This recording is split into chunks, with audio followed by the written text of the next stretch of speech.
ৰবিবাৰৰ দিনটোত বিনামূলীয়াকৈ আমাৰ চিংমেডিক লেবৰেটৰীছৰ তৰফৰ পৰা এটা ফ্ৰী হিমোগ্লোবিন কেম্প এটা ইয়াতে আয়োজন কৰিছোঁ আৰোগ্য মেডিকেল হলত। আমাৰ সন্মানীয় অতুল ডেকা ছাৰে নিমন্ত্ৰণ কৰি অনা হৈছে আৰু তেখেতৰ দ্বাৰা আজি গোটেই আয়োজিত অনুষ্ঠানটো আগবঢ়োৱা হ'ব। সেইকাৰণে আমি সম্বৰ্ধনা জনাব বিচাৰিছোঁ।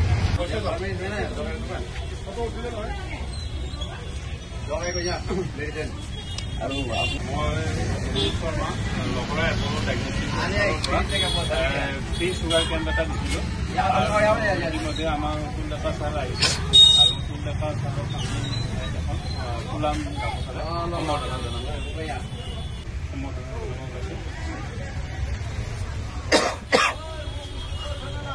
Thank U.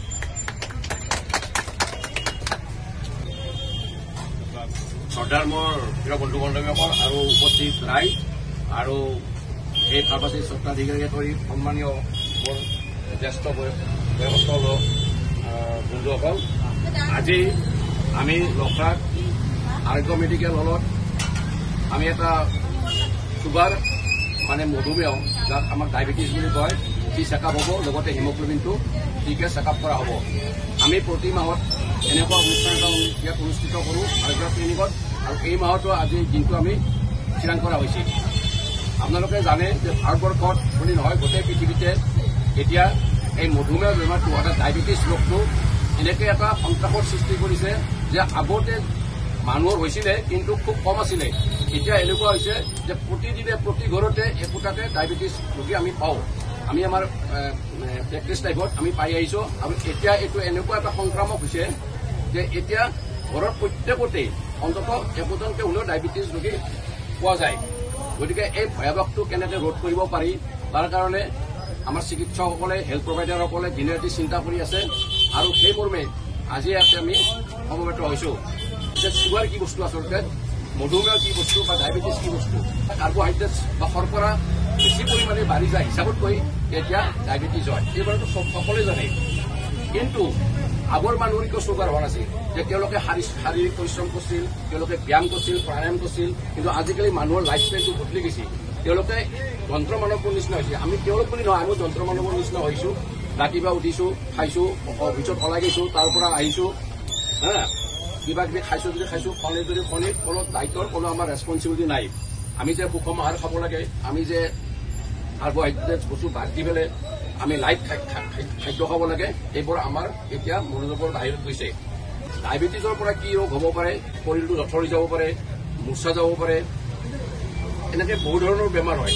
গতিকে আপোনালোকে সদায় ব্যায়াম বা এক্সাৰচাইজবিলাক কৰিব। আৰু আপোনালোকে জানে যে ডায়েবেটিছ এজন শৰীৰত, মানৱ শৰীৰত কিমান থাকিব লাগে, যে 70-80ৰ পৰা আপ টু 120ৰ পৰা 140 মিলিগ্ৰাম থাকিব লাগে মানুহৰ শৰীৰত চুগাৰ।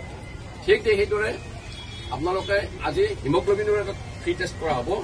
এই হিমোগ্লোবিন আচলতে মানুহৰ শৰীৰত তেজত ৰক্তকণিকাত প্ৰটিনযুক্ত আইৰণ প্ৰটিনযুক্ত হিমোগ্লোবিন থাকে, আৰু এই আইৰণ প্ৰটিনযুক্ত হিমোগ্লোবিনটো কি কৰে, মানুহৰ শৰীৰত হাঁওফাঁওত গৈ পেলাই কি কৰে, অক্সিজেনৰ সৈতে কি শৰীৰৰ বিভিন্ন অংগত থকা কোষবিলাক বা চেলবিলাকক কি নিউট্ৰিশ্যন কৰে, পৰিপুষ্টি কৰে।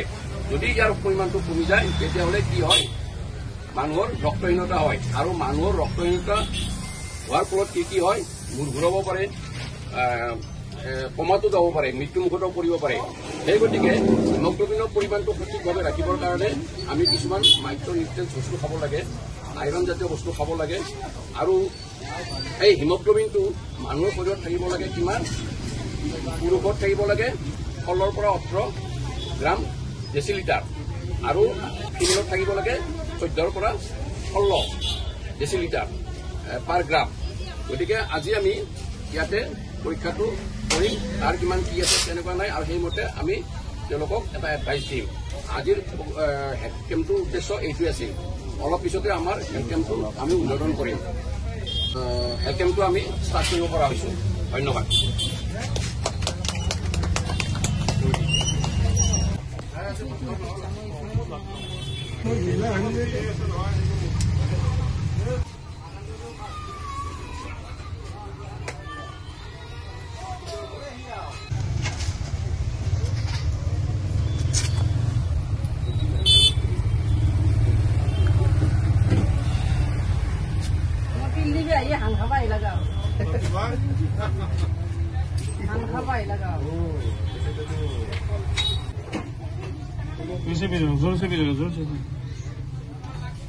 जोर से भी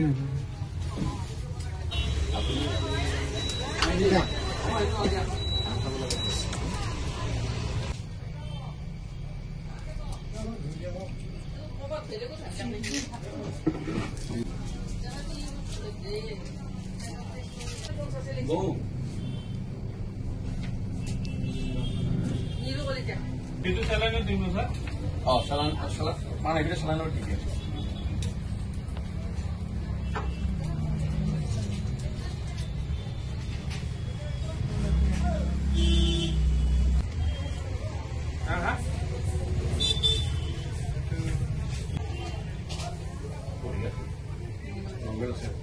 হিমোগ্লোবিন 11.4 আছে হিমোগ্লোবিনটো কম আছে খাব লাগে 14 পৰা 16 মানে অলপ কম আছে মই কৈ দিম এতে দুটা বটল দিব ফ্ৰীকে 1 চামুচকে দিব দুবাৰ খাবা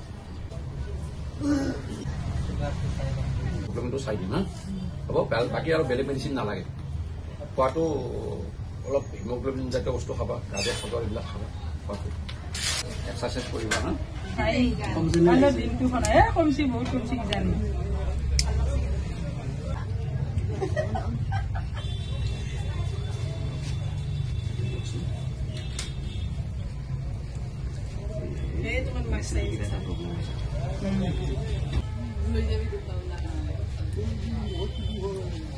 মাইনা হিমোগ্লোবিন কম আছে এইটো দিবা এইয়া বঢ়িয়া হ'ব দে এইটো দিলে হ'ব দে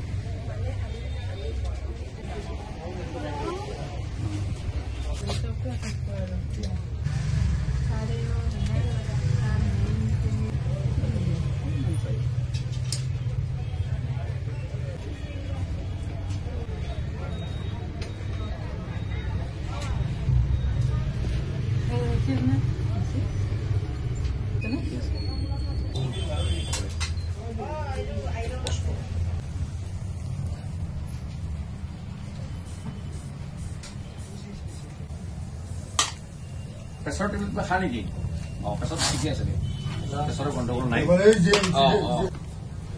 হিমোগ্লোবিনটো 10.8 অলপমান আৰু থাকিলে ভাল আৰু অলপমান থাকিলে ভাল এইকেইটা অলপ পৰিশ্ৰম হৈছে নহয় পূজা বুলি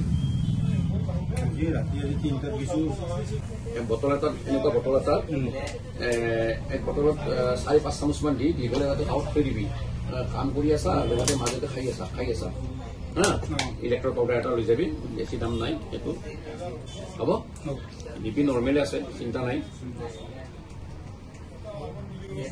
হিমোগ্লোবিনটো অলপ কম আছে গতিকে অলপ কম আছে আপোনাক চেক হৈ যাব এইটো হা এই কাগজখন ভালকে ৰাখিবি হা তাতে লৈ লওঁ বটল দুটা দি দিব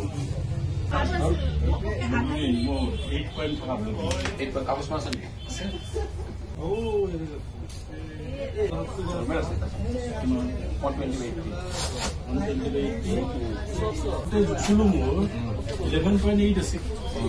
হিমোগ্লোবিনটো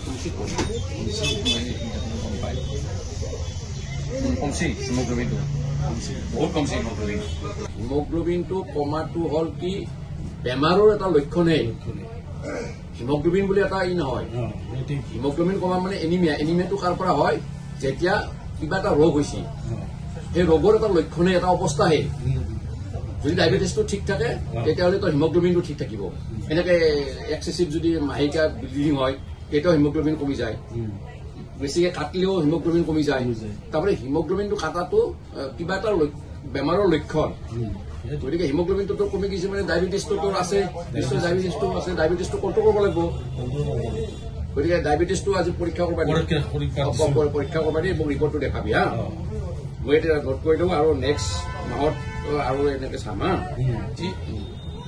কম কবি 20 লৈ আহিবি নেক্সট বাৰ হওঁতে হা